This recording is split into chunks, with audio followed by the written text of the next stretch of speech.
সঙ্গে একজন প্রৌঢ়া একটি ছোট্ট ট্রাঙ্ক ও একটি বড় বোচকার নিকটে নামল।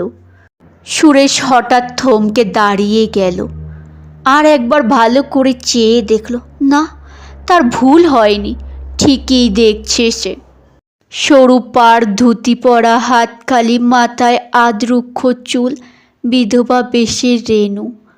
সুরেশ সেখানে আর দাঁড়াতে পারল না, দিশেহারা ভাবে এসে নিজের গাড়িতে উঠল। রেণু সম্ভবত তাকে দেখেনি, তার চোখ অন্যদিকে ফেরানো ছিল। সুরেশের সারা শরীর দিয়ে কি যেন একটা ঝাঁজ বেরোচ্ছিল। নিজের কতকটা অজ্ঞাতসারে তার মনে হলো, উফ, কি বেঁচে গিয়েছি।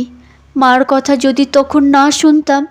রাক্ষসীর ফাঁদেই তো বটে, আটকে ছিল তো পা আর একটু হলেই ফাঁদে। তার আরও মনে হলো, বড়বাবু এ খবর পূর্বেই জানতেন, কিন্তু প্রচার হতে না দিয়ে গোপন রেখেছিলেন। তারপর কখন গার্ড হুইসেল দিয়েছে, কখন গাড়ি চলেছে,